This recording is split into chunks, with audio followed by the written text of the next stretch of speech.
Please let me know.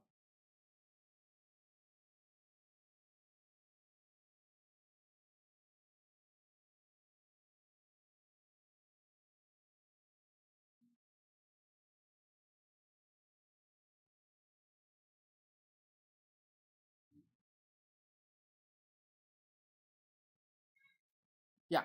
See, today's session is basically a MCQ based discussion where I'm going to discuss some of the MCQs. I'm going to give you an explanation for that. I'm going to give an explanation for that. We're going to discuss those MCQs here. So I have chosen certain MCQs which require certain discussion. They're not like straightforward single liner MCQ. So the first MCQ states that the precursor cells that are lost are reduced in number, resulting in symptoms of malformation of ear. So there is some malformation in the ear. So there is a case here, there is a patient here where the patient is having a malformation of the ear, facial clefts, hypoplasia of the facial bones, and skeletal deformities in mandibulofacial dysostosis. We know that in mandibulofacial dysostosis is also known as Treacher-Collins syndrome.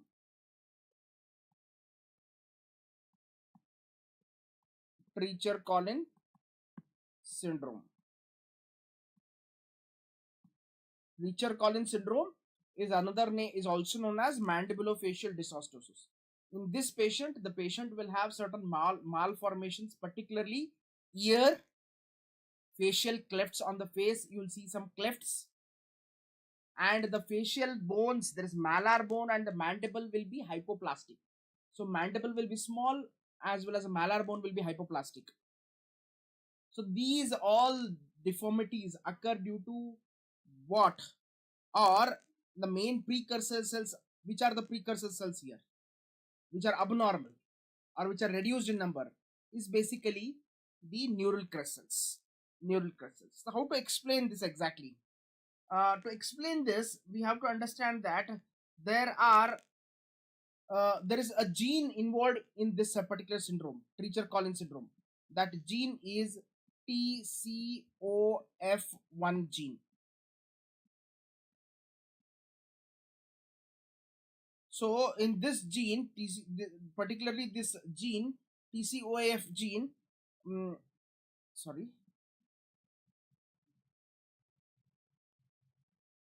this TCOF gene basically is mutated in Treacher-Collins syndrome. Now, if this TCOF gene is mutated, what will happen? It will immediately lead to loss of the neural crystals.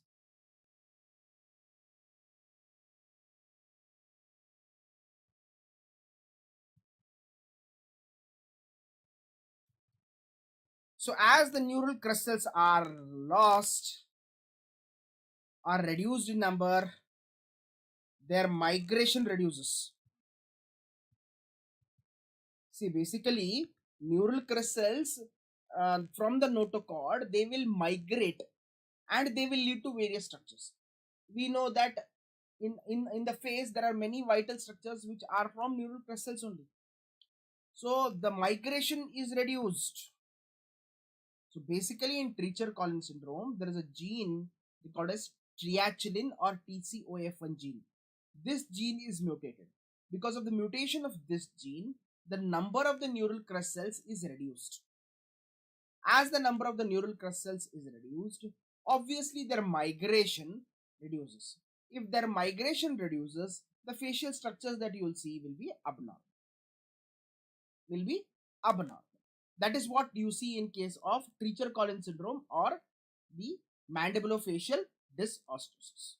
So that is the same thing. The gene for mandibulofacial dysostosis is mapped on the chromosome number 5q31, designated as TCOF1 gene. Molecular analysis shows that there is insufficiency of TCOA1 causes loss of neural crustal precursors, resulting in reduced number of neural crustals migrating to developing craniofacial complex.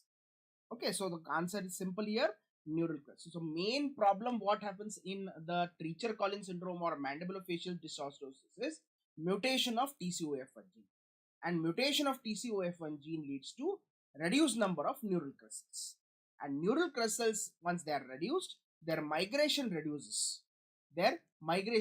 to the craniofacial complex. Okay, that's about the first MCQ. Let us move to the second MCQ.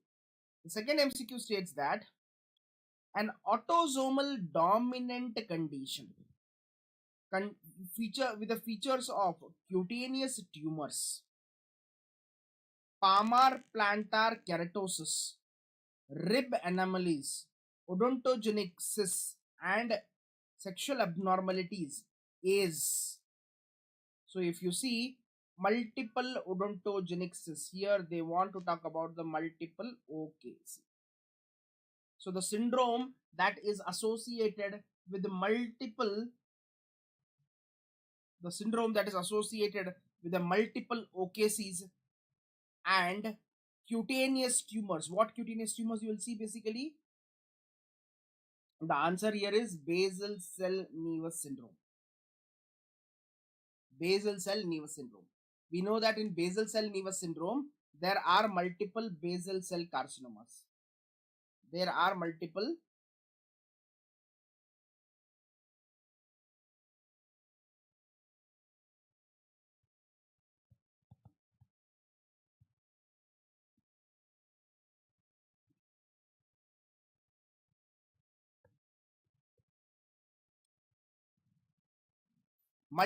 basal cell carcinomas.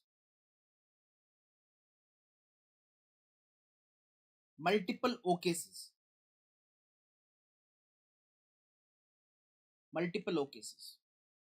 So they will have palmar plantar bits, keratosis, rib anomalies. If you see that chest X-ray, if you take a chest X-ray, in these patients there will be bifid rib. These patients also have the another abnormalities like multiple. They will also have some epidermoid cysts. Okay, epidermoid cysts, sebaceous cysts also will be seen in case of these basal cell nevus syndrome. This basal cell nevus syndrome is also known as Gorlin-Gotts syndrome. Gorlin-Gotts syndrome.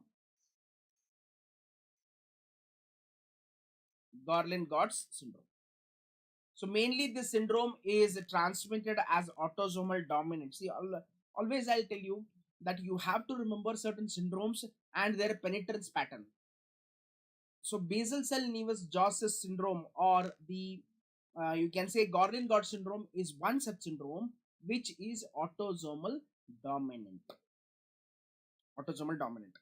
Mainly it is due to the mutation of a gene called as patch gene. Patch is also known as PTCH. So this Gorlin-Gotts syndrome occurs due to mutation of a gene called as patch gene mutation. What is this gene? This gene is basically a tumor suppressor gene. It is a tumor suppressor gene. Okay, so basically if you see this, the Gorlin-Gotts syndrome, which is also known as basal cell jaw cyst nevus syndrome, occurs due to mutation of a gene called as patch gene. Patch is basically a tumor suppressor gene. It is somewhat same like your squamous cell carcinoma. In squamous cell carcinoma, we know that there is a mutation of a tumor suppressor gene called as P53. That's the most common tumor suppressor gene. In Gorlin-Gotts syndrome, there is a mutation of a gene called as a PTCH or patch gene. That is what we are supposed to remember about this particular syndrome. Let us move on to the next question here. 36-year-old patient presented with painless swelling in mandibular posterior region. On examination, it revealed the presence of an impacted tooth with unilocular radiolucency associated with it. Upon biopsy, histological features showed a low cuboidal basal cells, prominent stratum granulosum layer with the keratin in the lumen. The most probable diagnosis is. So here, what are the things? First is, if you notice, what is the region, most common region? Region is mandibular posterior region. Okay, that's the first point. Second point you have to emphasize is there is an impacted tooth. There is an impacted tooth. That's the second point. Third point, there is a unilocular radiolucency. That's the third point. Fourth point, cuboidal cells are basal cuboidal cells. Fifth point, there is a prominent stratum granulosum. That is your fifth point. So, sixth point, there is a presence of keratin in the lumen. That is the sixth point. So, looking at all these 6 points, see, I have been telling you repeatedly, previously also I've told many times that the question itself will give you an answer. You have to read the question carefully multiple times. So in the same question, I'm able to make out around 6 points which are useful for the diagnosis. Now looking at all these 6 points, the correct answer is orthokeratinized odontogenic cyst. So the main histological feature, you have to remember the difference between the OKC and the OOC is epithelial lining. In orthokeratinized odontogenic cyst, you have to remember that stratum granulosum is prominent. This is a very characteristic point you have to remember. In orthokeratinized odontogenic cyst, stratum granulosum is prominent. See, in OKC, you don't have such prominent stratum granulosum. That's the first point. Secondly, in OKC, the basal layers will not be cuboidal. In OKC, the basal layers will be tall columnar palisade. Okay. And generally, you have to remember that this orthokeratinized odontogenic cyst is less recurrent.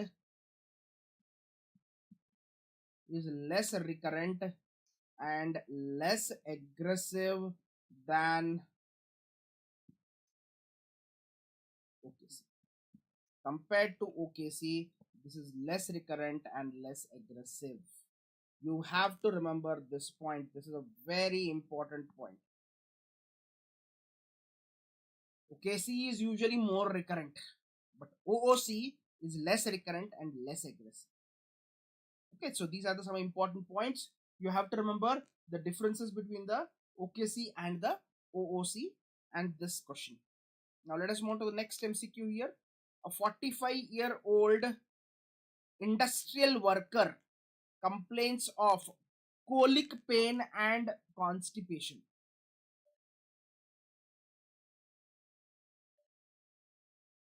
Colic pain and constipation.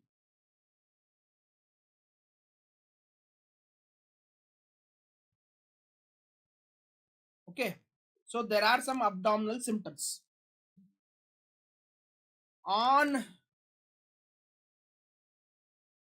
Upon routine complete examination, hypochromic anemia is seen with basophilic stippling of the red blood cells. Patient complains of metallic taste and excessive salivation. This patient should be treated for. This patient should be basically treated for the lead poisoning. See, the anemia itself will tell you a clue. Please remember, there is only one type of poisoning which leads to microcytic hypochromic anemia. That is the microcytic hypochromic anemia is basically seen in case of lead poisoning. So lead poisoning is the one where the patient will have abdominal manifestations, excessive salivation, microcytic hypochromic anemia. There will be basophilic stippling of the red blood cells. Along with that, the patient will have a very important lead line on the gingiva. Lead line on the gingiva. Now, what do you mean by lead line? If you see these metal poisonings, they will produce a line. They will produce a line on the gingiva. Okay, on the marginal gingiva. So the marginal gingiva will be bluish colored. This bluish colored line on the marginal gingiva is called as lead line, also known as Burtonian line. Burtonian line, or it is also known as Burton's line. Sometimes it is also known as Burton's line, or it is also known as plumbism. So lead line is also known as Burtonian line or plumbism. So this is usually bluish black in color pigmentation on the gingiva. So you have to remember certain important points like the abdominal manifestations. There is gastrointestinal manifestations.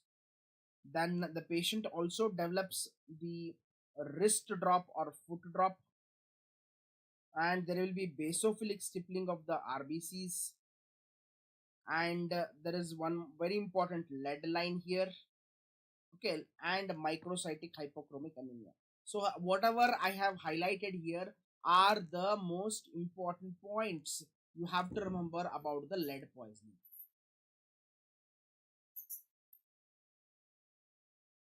Lead poisoning, see, I'll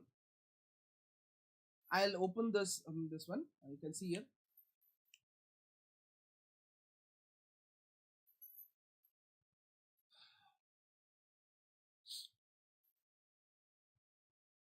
So in lead poisoning, all these are the important highlight points that you have to remember. Excessive salivation, metallic taste are all associated symptoms. How do we differentiate it from bismuth poisoning? Yes, we can differentiate it from bismuth poisoning. That in bismuth poisoning, you don't find all such neural and gastrointestinal manifestations to that extent. As we see in case of lead poisoning, the neural and gastrointestinal are not seen to that level.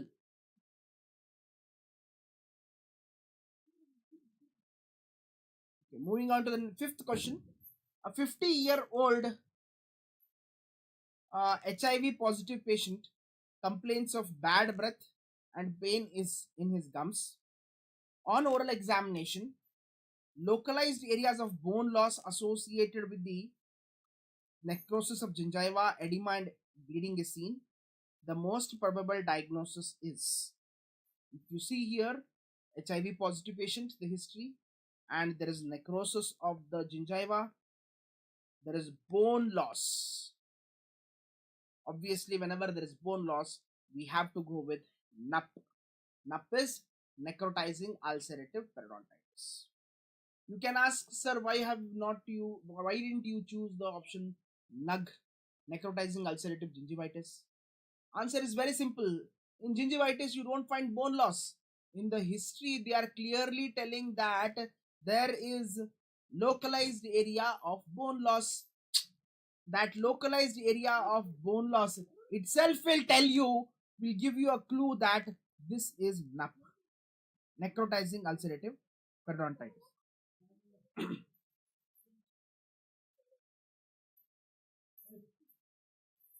The oral manifestations in HIV has been given by the person called or a group called as EC Clearinghouse.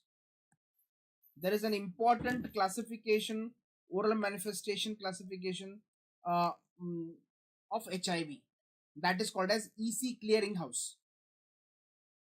You have to remember this name, EC Clearinghouse. So in this EC Clearinghouse classification, you will see certain oral manifestations like Kaposi sarcoma. The most important one, that is Kaposi sarcoma. Then we have Candida. That is, these are the most common oral manifestations in HIV. HIV patients commonly present with the oral manifestations like Kaposi's, Candida, OHL. OHL is oral hairy leukoplakia, NUG, necrotizing ulcerative gingivitis, NUP, necrotizing ulcerative periodontitis. So this is one group you have to remember. You can forget anything, any oral manifestation, that's okay, fine, but you should not forget these 5 lesions which are definitely seen in the HIV positive patients. That is called as EC clearinghouse classification of the oral manifestations of HIV patients. Okay. Now, next, let us move on to the 6th question here. A clinical condition, basically a clinical condition with the typical features of hepatosplenomegaly, claw hand. So there is a hepatosplenomegaly first, claw hand, corneal clouding. See, as soon as I hear this word corneal clouding, what do you mean by corneal clouding? If you see the cornea, there will be cloudiness with typical gingival hyperplasia. Oral manifestations of gingival hyperplasia. So whenever you see such a combination of these, particularly the corneal clouding, don't answer is Hurler syndrome. Remember, Hurler syndrome is one syndrome which occurs due to mucopolysaccharidosis. Mainly mucopolysaccharide abnormality will be seen. Its metabolism. What is a mucopolysaccharide? It's a type of complicated or complex carbohydrate. So every carbohydrate, protein, lipid, all they will undergo metabolism. Similarly, mucopolysaccharides also will undergo metabolism. For their metabolism, enzymes are required. Okay, so for the metabolism of this particular mucopolysaccharide, there is a enzyme required called as glucocerebrosidase. What, see, the name itself will tell us sidase. What is the meaning of ase? Ase means breakdown. An enzyme which breaks down glucocerebroside is glucocerebrosidase. In Hurler syndrome, basically, okay, I'm sorry, one second. You can forget that. That's a total different one. So here in mucopolysaccharidosis type 1, which occurs due to the in Hurler's, that is type 1 mucopolysaccharidosis, there is a typical manifestation of the involvement of gingiva, that is gingival hyperplasia. Now, and face, if you see, head, if you see, typically it will be broad forehead, prominent forehead will be seen. Okay, and thick lips, that is very important. That is described as negroid lips. Negroid lips. Large tongue, macroglossia is seen. Macroglossia is seen. And gingival hyperplasia is seen. So you should not forget these 3 important oral manifestations in Hurler syndrome. Okay, this can be a potential MCQ. Oral manifestations in Hurler syndrome. So what is Hurler syndrome? Hurler syndrome is nothing but the other name for type 1 mucopolysaccharidosis, where a mucopolysaccharide abnormality is seen. And basically the important oral manifestations are associated with the lip, tongue and gingiva. The lips will be thick lips, they are described as negroid lips. Tongue will be large, that is called as macroglossia, and there will be gingival hyperplasia. There are many other types of this mucopolysaccharidosis. Type 2 called as Hunter, type 3 is called as Sanquino. There are many types, so they don't ask you all those things. Okay, don't worry. So if you see, Hurler is the one. If you basically, Hurler and Hunter are the two one, type 1 and type 2. Hurler is very severe. Hurler is very severe. Hunter compared to Hurler is less severe. And in Hunter, you don't see corneal clouding. Whereas in Hurler syndrome, you will see corneal clouding. Okay, see, that is why sometimes particular syndromes have got particular characteristic feature. Like Hurler means corneal clouding. Okay, so that is what you have to search for. In a question, you have to search for that. Whether corneal clouding has been mentioned, yes, definitely, then there is no other option to think about. It should be clearly Hurler syndrome. Okay. Now, moving on to the 7th question here. An odontogenic neoplasm microscopically shows loosely arranged primitive appearing connective tissue that resembles dental papilla. So basically, the question is simple here. We know that odontogenic apparatus means odontogenic epithelium, odontogenic mesenchyme. So what is the question they are asking? They are asking that there is one odontogenic tumor in which the odontogenic mesenchyme looks like a pulp, looks like dental pulp. How is a dental pulp under microscope? Loosely arranged collagen fibers. That is primitive collagen fibers. Primitive collagen fibers.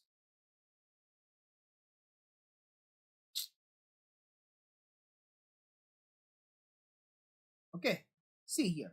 The answer is very simple here. Actually, it is ameloblastich fibroma. It is ameloblastich fibroma. So basically, I want you to understand the difference between ameloblastoma and ameloblastich fibroma. If you see the both, the main difference in ameloblastoma and ameloblastich fibroma is in ameloblastoma, the stroma is basically mature. What do you mean by mature stroma? When I'll say mature stroma, I'll say mature stroma whenever there is increase in the collagen fibers and decrease in the number of cells. Which cells we are talking about? Which is the cell which produces collagen? Which is the cell which produces collagen? Fibroblast. So, as the number of fibroblasts reduce, vice versa. I'm sorry, I'm telling you wrong other way. As the number of collagen fibers increase, you are going to see less number of fibroblasts. Okay, that is what you will see in case of ameloblastoma. Whereas in case of ameloblastic fibroma, in case of ameloblastic fibroma,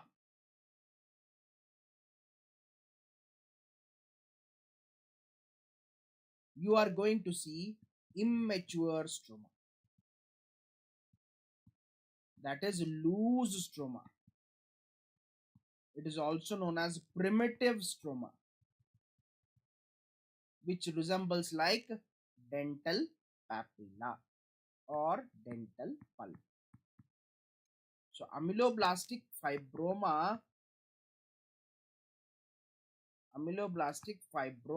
is the one which has a characteristic dental papilla or dental pulp like stroma. Okay, So that is how you have to differentiate mainly between the ameloblastoma and ameloblastic fibroma. In both, the odontogenic apparatus will be same. Odontogenic islands you will see, ameloblastic islands you will see in both, but the main difference is in the stroma. You have to identify the stroma. Moving on to the next question here. Yeah. Which among the following statements with respect to salivary gland tumors is true? So there are 4 statements here. Which among the following is true? About 70% of all the salivary gland tumors occur in the parotid gland. See, when you are going through a question, you have to go through the options one by one. So the first option seems to be fine. 70%, okay. It is actually 80%. You can say 70% is also fine. Okay, we'll see that option later.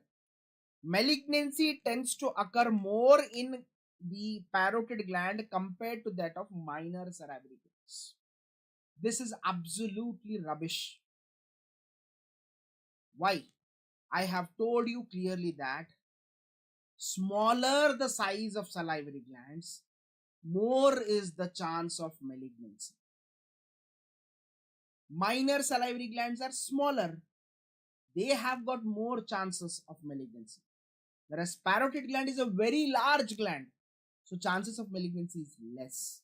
So option 2 is wrong. Most of the sublingual salivary gland tumors are benign in nature. Again, that's wrong.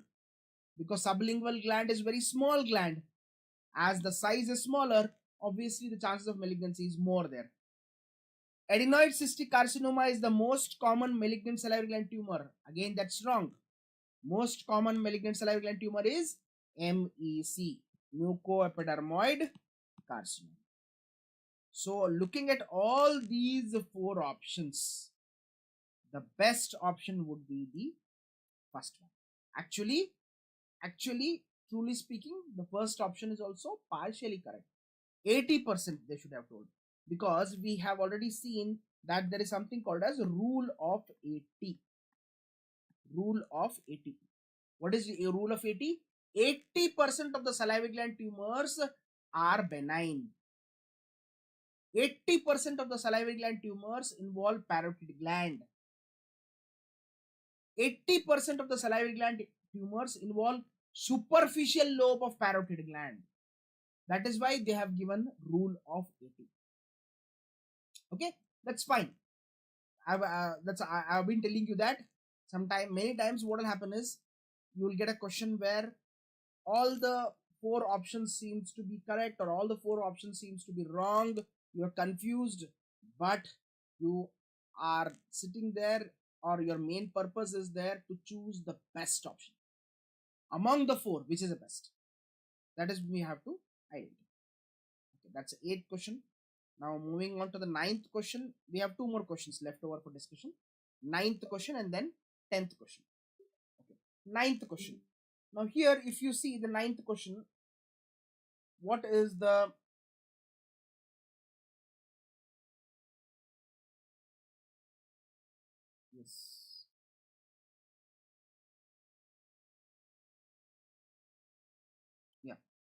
the histological picture of the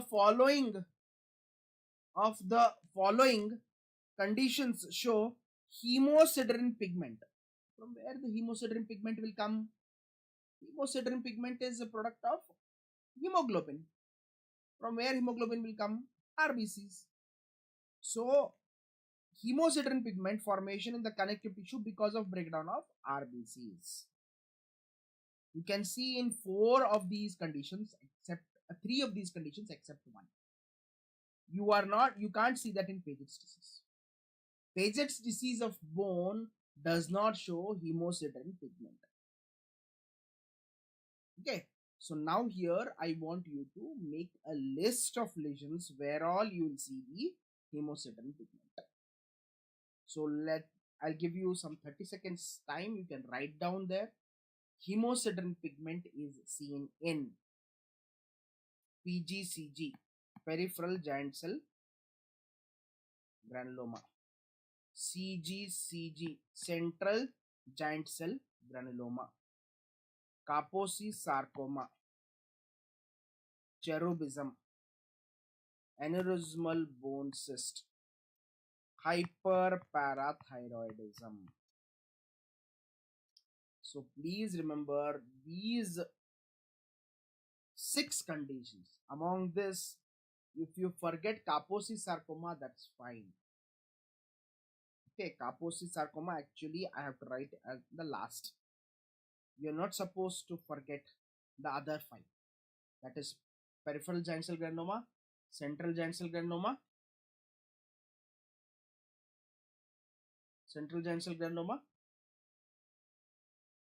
cherubism, aneurysmal bone cyst, and the hyperparathyroidism.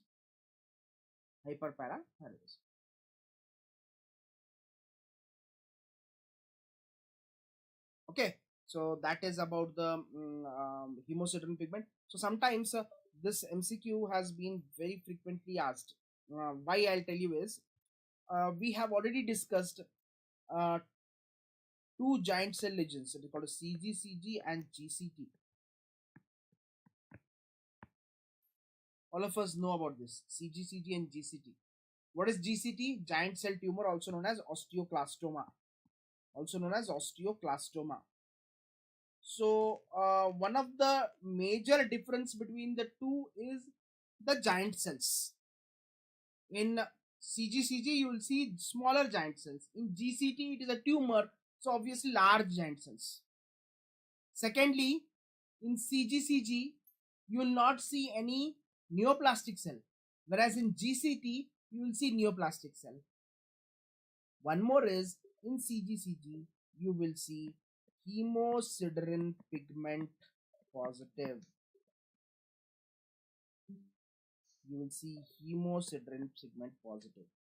Whereas in GCT, there is no hemosiderin pigment. So this is what you are supposed to remember, the main difference between CGCG and GCT. Okay, so this has been asked also. About the hemosiderin pigment difference between the CGCG and the GCT. Okay, now moving on to the 10th and the last question for today. Hypoplastic maxilla is a feature seen in all of the following conditions except. Hypoplastic maxilla is seen in Caffey's disease, Clausen's disease, cleidocranial dysplasia, Treacher-Collin syndrome. Okay. Hypoplastic maxilla is a feature of all of the following except will be, obviously the answer is very much clear here. You can see that except basically the Caffey syndrome. So if you see clearly here, actually speaking, in Treacher-Collin syndrome, mandible is hypoplastic. Actually speaking, mandible is hypoplastic or underdeveloped. Okay, to some extent, even maxilla is also hypoplastic. But mainly, mandible hypoplasia is more than maxillary hypoplasia in case of the Treacher-Collin syndrome. Mandibular hypoplasia is more than that of the maxillary hypoplasia. All these syndromes, like the Clausen syndrome, Apert syndrome, Carpenter syndrome, all these will have basically the hypoplastic maxilla. Down syndrome has got a classical hypoplastic maxilla, that is class 3 malocclusion.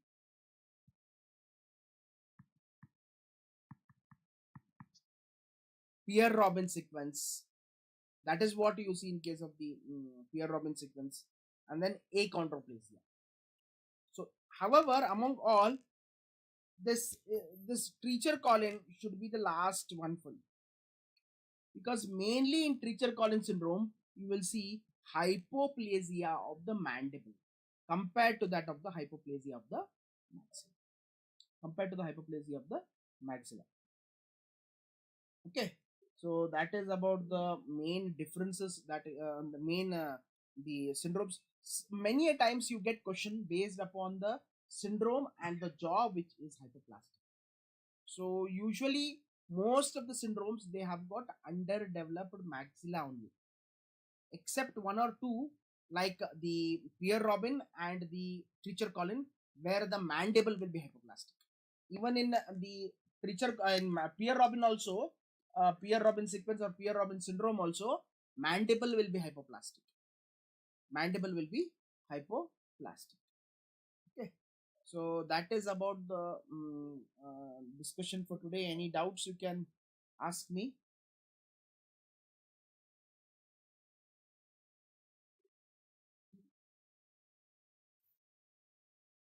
Okay, thank you so much, guys. We'll have such more discussions in the future about the various other MCQs. Keep studying, and you can post any doubts definitely regarding oral pathology. Thank you so much.